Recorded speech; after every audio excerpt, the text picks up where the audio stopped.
हरे कृष्णा, राधे राधे। देखिए, आज हम अपने कान्हा जी के लिए इस तरह की मंकी कैप बनाएंगे। ठीक है, ठंड बहुत हो रही है, कान्हा जी का ध्यान रखिए। देखिए, मैं बार बार कहती हूँ, जो सेवा भाव हम कान्हा जी के लिए करते हैं वही रिटर्न होके हमारे पास आता है। ठीक है, तो अगर आप सिर्फ सोचते हैं कि एक नॉर्मल सी पोशाक पहना के अगर आपको लगता है कि आपने उनकी सर्दी का इंतजाम कर दिया, तो वो ठीक नहीं है।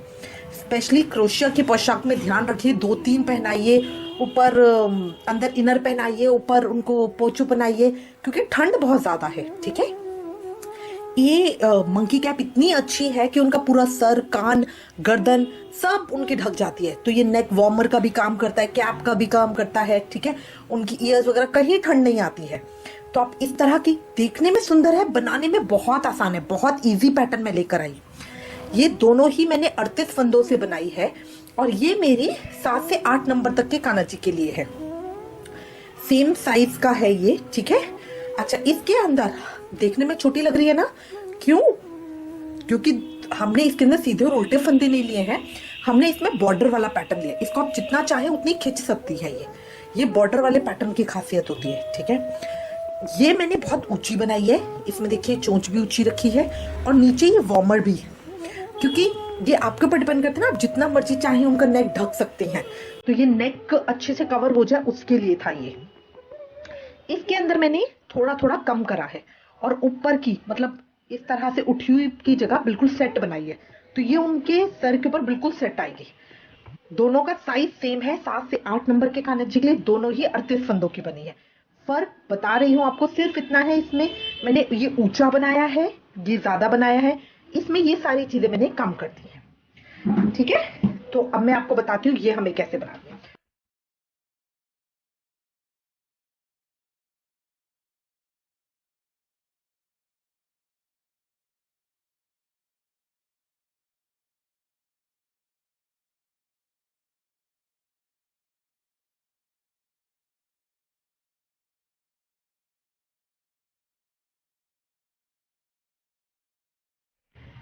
इसके अंदर हम फंदे कितने लें ये कैसे डिसाइड करें? देखिए, जो नॉर्मल कैप होती है वो हमारी सर के ऊपर रहती है। ठीक है, तो ये हमें बनानी है जो उनके पूरे नीचे तक आ जाए। ठीक है, तो जो नॉर्मल आप कैप के अंदर फंदे लेते हैं उससे थोड़े ज्यादा फंदे लेंगे।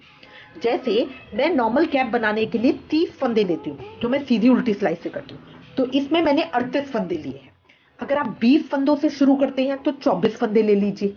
मतलब इस तरह हिसाब लगा के आपको थोड़ा सा उससे एक्स्ट्रा फंदे लेने हैं खाली। ठीक है, जो ये पैटर्न है ये खिंचता बहुत है, तो इसीलिए हमें ज्यादा प्रॉब्लम भी नहीं होती उनको पहनाने में, और ये खिंचने के बाद मतलब ये बहुत लूज भी नहीं लगती, क्योंकि ये वापस अपनी शेप में इस तरह से आ जाता है। इसीलिए हम इसमें सीधी उल्टी सिलाई नहीं कर रहे, ये वाला पैटर्न ले रहे हैं। जो वूल ले वो बेबी सॉफ्ट वूल ले, क्योंकि ये हमारे फेस के ऊपर आती है, फेस पे चुभना नहीं चाहिए, वरना कान्हा जी इतने कोमल है ना, रैशेस पड़ जाएंगे। तो इसलिए बेबी सॉफ्ट वाली वूल ले, जो बिल्कुल बिल्कुल मुलायम हो, बिल्कुल नर्म हो। ठीक है, वो वाली वूल ले। अब हम इसको शुरू करते हैं। ये देखिए, सिलाई के अंदर मैंने ये 38 फंदे डाल लिए हैं। ठीक है, अब इनको बुनना किस तरह से है, ये मैंने डबल धागे से डाले हैं फंदे, ताकि मेरे नीचे बॉर्डर से बन जाए। 2 फंदे पहले मैं सीधे बुनूंगी, इस तरह सिलाई डाल के, एक सीधा, दूसरा सीधा, 2 फंदे सीधे बुने। अब धागा आगे करके 2 फंदे उल्टे बुनूंगी। ये जिस तरह से हम बच्चों के स्वेटर का बॉर्डर बनाते हैं, वो वाला पैटर्न है। ये 2 उल्टे बुनूंगी, फिर धागा पीछे करूंगी और 2 फंदे सीधे बुनूंगी।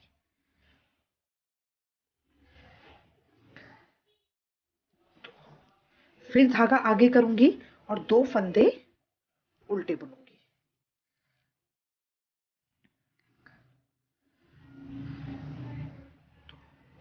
फिर धागा पीछे करूंगी और 2 फंदे सीधे बुनूंगी। इस तरह करते हुए मुझे पूरी रो कंप्लीट करनी है। ये लास्ट के 2 फंदे पे हूं, लास्ट के 2 फंदे मेरे सीधे आएंगे। आपके जितने भी फंदे हो उस पर डिपेंड करता है कि वो लास्ट वाले फंदे सीधे आएंगे कि उल्टे आएंगे। ठीक है, अगर लास्ट वाले फंदे हमारे सीधे आए हैं तो उल्टी सिलाई के अंदर पहले 2 फंदों को हम उल्टा बुनेंगे, पहले 2 फंदों को हम उल्टा बुनेंगे, फिर धागा पीछे करके सीधा बुनेंगे। पैटर्न सेम रहेगा, बस हमें शुरू में ध्यान रखना होता है कि सिलाई हमें सीधे फंदों से शुरू करनी है कि उल्टे फंदों से शुरू करनी है। बीच में बस वो कंटिन्यूसली चलता रहता है, बीच में हमें कुछ ध्यान नहीं रखना, ठीक है। अगर मान लीजिए जो बिगनर है, ये मैं उनके लिए बता रही हूँ, आप मान लीजिए आप बुन रहे हैं और आप भूल जाए कि हम किस फंदे पे, देखिए ये गांठ दिख रही है आपको, ये जो गांठ होती है ये हमारा उल्टे फंदे की होती है, तो इनको हम उल्टा बुनेंगे, ठीक है। और जहां गांठ नहीं होती, देखिए यहाँ गांठ नहीं है ना, ये गांठ होती है, ये इस तरह से कवर करता हुआ जो धागा आता है, और यहाँ पे नहीं आ रहा, तो इसका मतलब ये सीधे बुने जाएंगे। इस चीज की आप पहचान रख सकते हो, ठीक है। जो बिगनर्स हैं उनके लिए, जो एक्सपीरियंस्ड है उनको तो पता ही होगा, जो बच्चों के बॉर्डर के स्वेटर वगैरह बुनते हैं, ठीक है। अब इसको हम कंप्लीट करेंगे, 2 सिलाइयां मैंने कर ली हैं। अब इसके अंदर 4 रोज में सेकंड कलर की बना रही हूँ, मैं सेकंड कलर ज्वाइन कर रही हूँ। अगर आप चाहें तो प्लेन बना सकते हैं, मतलब सेकंड कलर की जगह एक ही कलर से बना सकते हैं, टोटली आपकी चॉइस है। मैं सेकंड कलर अटैच कर रही हूँ, ठीक है। अच्छा, अब ये वाली कैप देखेंगे ना आप, इसके अंदर मैंने फर्स्ट कलर के नीचे 4 लाइनें ली हैं, फिर 4 लाइनें सेकंड कलर की ली है, बट इसमें मैं 2 ही लाइन ले रही हूँ। क्यों? देखिए, जब हम अपना वार्मर पहनाते हैं ना, तो कंधे की शेप हमारी इस तरह फैली हुई होती है, तो ये थोड़ा सा मुड़ जाता है। अगर आप इसको सीधा रखना चाहते हैं तो 1 रो ले, वरना 2 रोज ले। यहाँ की लंबाई आप खुद देखेंगे कि आपको कितनी चाहिए। इस वाली में देखिए मैंने और भी ज्यादा लंबी ली है ना, नीचे 8 सिलाइयां की, फिर 4 ये करी है, तो ये आपके ऊपर डिपेंड करता है कि आप और कितना लंबा लेना चाहते हैं। तो अब 4 सिलाइयां हम ब्लू की कर लेंगे, ये देखिए इतना मैंने कर लिया। 2 लाइनें नीचे व्हाइट की, फिर 4 लाइनें ब्लू की, 2 लाइनें फिर से व्हाइट की, ठीक है। इसके बाद अब मैं अपना नीचे का ये हिस्सा कौन सा बनेगा, जो गले पे रहेगा, नेक वार्मर रहेगा, ठीक है, ये वो हिस्सा है। अब इसका आगे का करेंगे। अब देखिए, इसके बाद हम गिनेंगे मेरी सिलाई के अंदर फंदे कितने हैं। तो मेरी सिलाई में 38 फंदे। अब 38 फंदों को मुझे 3 भागों के अंदर बांटना है। 3 भाग का मतलब हो गया 36, 12 या 36, 12 फंदे हो गए, 2 फंदे बचे। तो मैं क्या करूंगी, 12 फंदे शुरू में, 12 फंदे लास्ट में, और बीच में 14 फंदे। इस तरह करके 3 हिस्सों में बांट रही हूँ। बीच में हम हमेशा ज्यादा लेंगे, क्योंकि बीच वाला हिस्सा मुंह का हिस्सा होता है, ठीक है। तो अगर मान लीजिए अपने साइडों में ज्यादा लिए, तो बीच का हिस्सा कम होके वो मुंह के पास से, आंखों के पास से खिंचेगा, इसलिए हम बीच में फंदे ज्यादा रखेंगे, साइडों में कम रखेंगे। तो साइडों में हम रखेंगे 12, बीच में रखेंगे 14 फंदे। अब इसको बुनना किस तरह से है, देखिए, 2 सीधे, धागा आगे करके 2 उल्टे, इस तरह मैं 12 फंदे बुन लूंगी।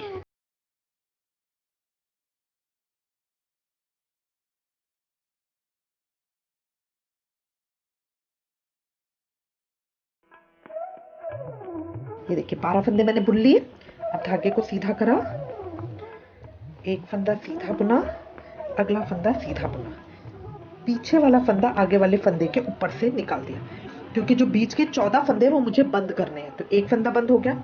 अब धागा आगे करूंगी, क्योंकि अगले 2 फंदे मुझे उल्टे बुनने हैं, पैटर्न में यही रखूंगी।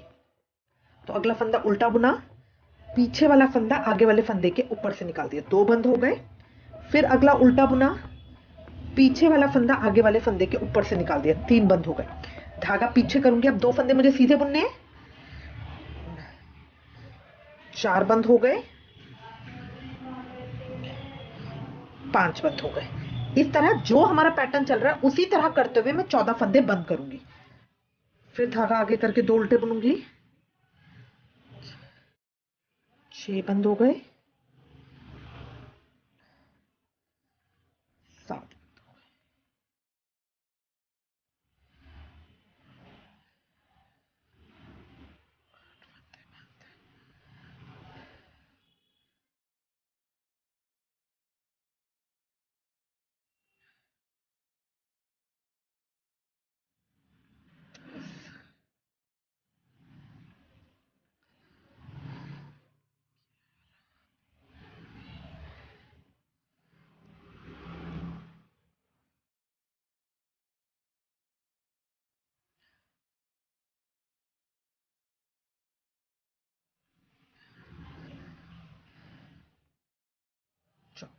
14 फंदे बंद हो गए। इस सिलाई के अंदर 11 फंदे रह गए, क्योंकि एक फंदा ये है, ठीक है। तो अब इसको मिलाकर टोटल मेरे 12 फंदे हो जाएंगे।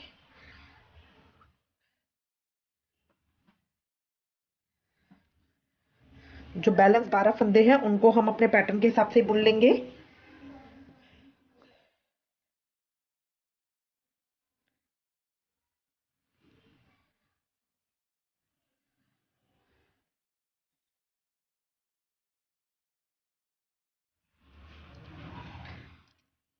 ये देखिए मेरा इस तरह से आ गया। अब मैं उल्टी सिलाई पे आ गई हूँ। उल्टी सिलाई हम इसी पैटर्न के हिसाब से करेंगे, पहले इन 12 फंदों को।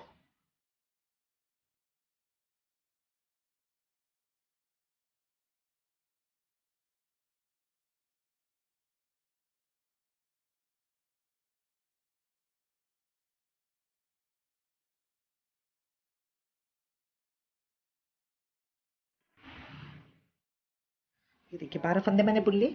अब मुझे यहाँ पे ये जो हिस्सा खाली आ रहा है ना, दोनों अलग आ रहे हैं, यहाँ पे 14 फंदे और ऐड करने हैं। ठीक है, तो देखिए फंदे डालने का तरीका क्या होता है। बहुत सारे तरीके, आप किसी भी तरीके से ऐड कर सकते हैं।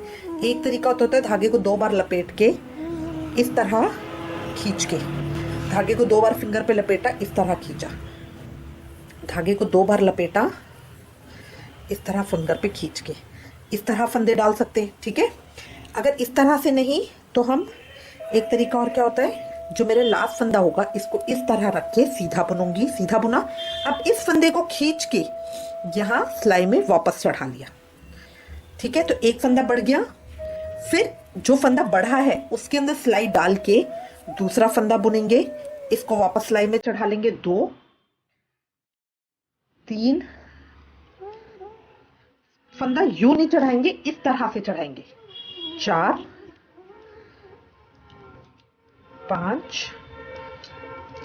6 7 8 9 10 11 12 13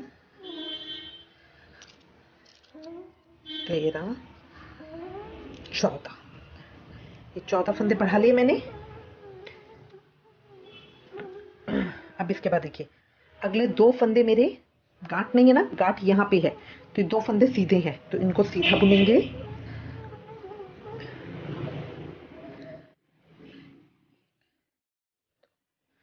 फिर धागे को आगे करके पैटर्न जो होगा उसी को फॉलो करना है, बस इस चीज का ध्यान रखना।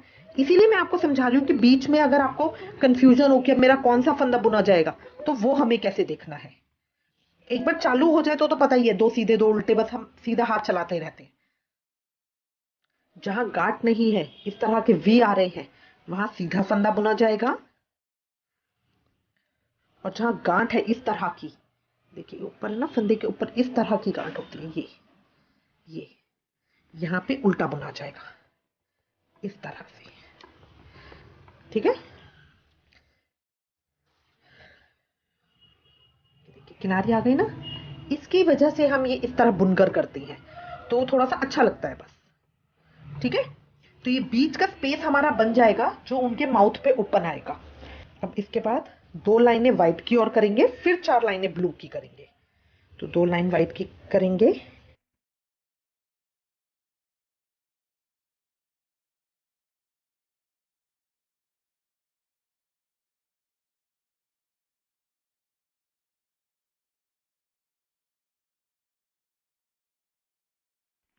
अब देखिए ये मैंने 2 उल्टे बुने, ठीक है ना।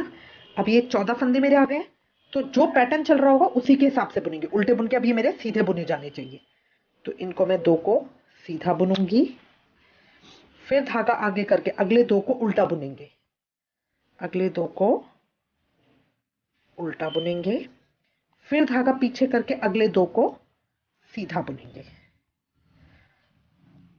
फिर धागा आगे करके अगले 2 को उल्टा बुनेंगे।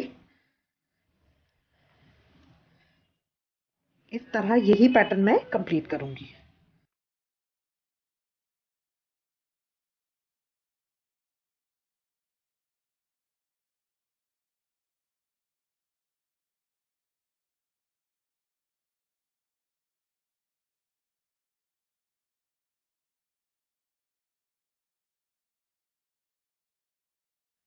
ये रो कंप्लीट हो गई मेरी। अब मैं उल्टी सिलाई कर लूंगी सेम कलर से, फिर ब्लू से 4 सिलाई और कर लूंगी, फिर हम व्हाइट को ज्वाइन करेंगे। देखिए इतना कर लिया है। अब इसके बाद यहाँ पे मैं अपना ब्लू धागा दूंगी, कट कर लूंगी और व्हाइट से करना है, ठीक है।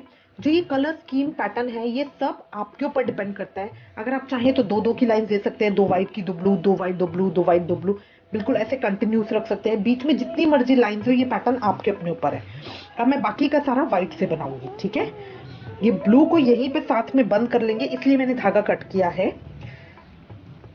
अब मैं व्हाइट बुनती रहूंगी और ये ब्लू को साथ साथ लेती रहूंगी ताकि ये मेरा इसी में कवर हो जाए। तो जब मैं सीधे फंदे बुनूंगी सिर्फ ब्लू को तभी कवर करूंगी, इस तरह से उठा के यहां रख देंगे, इस तरह से। तो इससे क्या होता है, बल पड़ पड़ के ये धागा यहीं पे सेफ हो जाता है, सफाई भी आती है प्रोजेक्ट में और ये सिक्योर भी हो जाता है।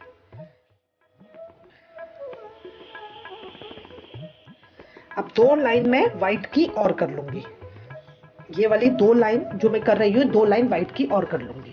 ये देखिए इतना मैंने कर लिया है। 2 लाइनें शुरू में व्हाइट की। लाइनों का मतलब क्या होता है, मेरे पास मैसेज आया था कि लाइनों का क्या मतलब होता है। लाइनों का मतलब रोज, सीधी और उल्टी सिलाई को मिला के 2 का मतलब है, यहाँ पे मैंने कहा ना आपको 2 लाइनें करी, मतलब एक सीधी सिलाई एक उल्टी सिलाई, ये व्हाइट की करी, फिर एक सीधी एक उल्टी, एक सीधी एक उल्टी, ये 4 ब्लू की करी, फिर एक सीधी एक उल्टी, एक सीधी एक उल्टी, एक सीधी एक उल्टी, ये 6 बीच में व्हाइट की है, फिर एक सीधी एक उल्टी, एक सीधी एक उल्टी, 4 ब्लू की है, एक सीधी और एक उल्टी मैंने व्हाइट की कर ली है। मैंने इतना रखा है इसका, ठीक है। इसकी लंबाई टोटली आपके ऊपर डिपेंड करती है, जैसे मैंने आपको पहले भी बताया। यहाँ पे मैंने 4-4, फिर ये 2 है, यहाँ पे मैंने 2-4-2 करा है, तो ये आपके ऊपर है। इस वाली के अंदर ये मेरा 6-4 फिर 2 है, तो आपके ऊपर डिपेंड करता है कि आप इसको कितना लंबा रखना चाहते हैं, ठीक है। इसी तरह यहाँ पे ये मैंने 6 लिया था, बट यहाँ पे सिर्फ मैंने 2 ही लिया है, ये 4 लाइनें फिर ब्लू की कर दी, ठीक है। अब मैं आ गई हूँ इस पोर्शन पे, यहाँ तक मैंने बना लिया है इन दोनों का ब्लू करके। ये व्हाइट की घटाई किस तरह से करें, अगर आप ऊंचा बनाना चाहते हैं, मतलब टोपी की शेप में इस तरह से तिकोना ऊंचा बनाना चाहते हैं, तो फंदे हम घटाएंगे किस तरह से, बराबर इक्वल करते हुए। जैसे इसमें मेरे 48 फंदे हैं, है ना, 38, 6 फंदे बुनेंगे इसी पैटर्न में, 2 सीधे 2 उल्टे 2 सीधे, 6 फंदे बुनेंगे, अगले 2 फंदों को 2 का 1 कर देंगे, फिर 6 फंदे बुनेंगे 2 का 1 कर देंगे, 6 फंदे बुनेंगे 2 का 1 कर देंगे। पैटर्न यही रखेंगे। उल्टी सिलाई में भी, उल्टी सिलाई में हम सारे फंदों को इसी पैटर्न में बुन लेंगे। फिर जब तीसरी सीधी सिलाई आएगी उसमें क्या करेंगे, 5 फंदे बुनेंगे, फिर 2 का 1 करेंगे, 5 फंदे बुनेंगे, 2 का 1 करेंगे, 5 फंदे बुनेंगे। उल्टी सिलाई के अंदर हम फिर सेम पैटर्न में करेंगे। अगली सिलाई में 4 बुनेंगे, 2 का 1, 4 बुनेंगे, 2 का 1, अगली सिलाई में 3 बुनेंगे, 2 का 1, फिर 2 बुनेंगे, ठीक है, इस तरह करेंगे। तो ये हमारी इस तरह ऊंची लंबी सी आएगी, है ना, घटाने में, क्योंकि वो घटाई इक्वल होगी। तो जैसे ऐसे तिंकुचा सा बनता है, ऐसे वो पिरामिड सा बनेगा ये, ठीक है। इसमें मैंने स्ट्रेट घटाई करी है, स्ट्रेट घटाई करी है। ये वाला बहुत इजी तरीका है, तो ज्यादातर मैं कहूंगी इसी को फॉलो कीजिए। मैं ये तरीका आपको बता रही हूँ। इसमें क्या करेंगे हम, देखिए 2 फंदे शुरू के सीधे थे ना, तो इन 2 फंदों को हम इस तरह से 2 का 1 कर देंगे। फिर अगले 2 फंदे उल्टे बुने तो धागा आगे करके अगले 2 फंदों को 2 का 1 करेंगे, इस तरह से उल्टे में, उल्टे में 2 का 1 कर लिया। फिर धागा पीछे करके अगले 2 फंदों को 2 का 1 करेंगे सीधे में, फिर धागा आगे करके अगले 2 फंदों को 2 का 1 करेंगे उल्टे में,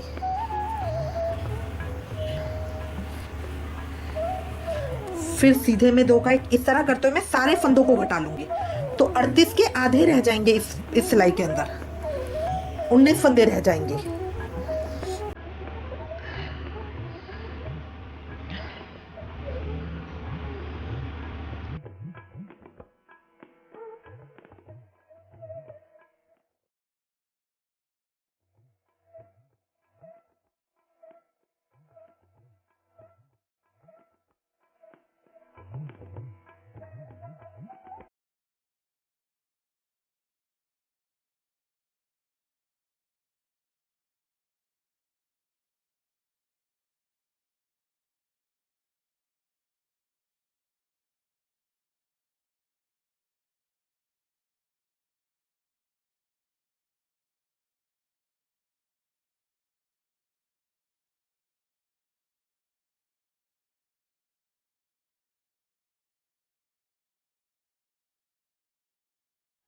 देखिए इस तरह मैंने कंप्लीट कर लिया। अब उल्टी सिलाई में लास्ट फंदा मैंने सीधे में 2 का 1 करा है, उल्टी सिलाई में मेरा पहला फंदा उल्टा बुना जाएगा। तो उल्टा, फिर धागा आगे करके, अब एक एक फंदे बचे ना, एक सीधा, फिर धागा आगे करके एक उल्टा, इस तरह करके मैं सिलाई कंप्लीट करूंगी।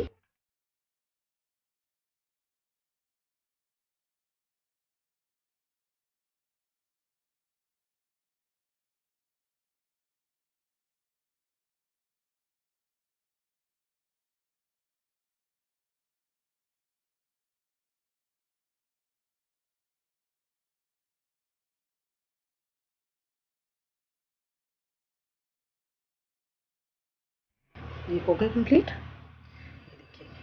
ये इस तरह से आ जाएगा। अब अगली सिलाई के अंदर, अब देखिए एक फंदा सीधा, एक फंदा उल्टा है मेरी सिलाई में, तो अब मैं क्या करूंगी, फिर से इनको 2 का 1 कर दूंगी और अब की बार सारे फंदे सीधे बुनूंगी, क्योंकि एक फंदा मेरा सीधा है, एक फंदा उल्टा है।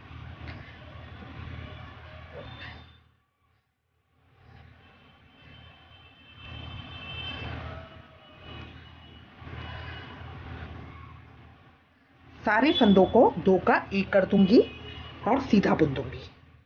सारे फंदों को 2 का 1 कर दूंगी और सीधा बुन दूंगी।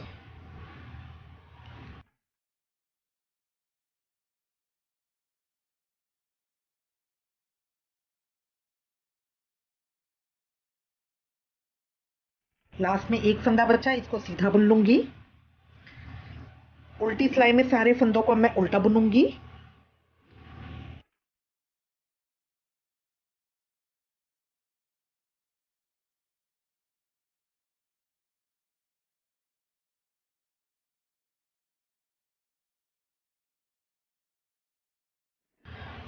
ये देखिए इतना आ गया ना, इस तरह से। अब एक लास्ट टाइम और इसको सीधा हम बुनेंगे, 2 का 1 करेंगे, तो सारे फंदों को सीधा बुनते हुए 2 का 1 कर लेंगे।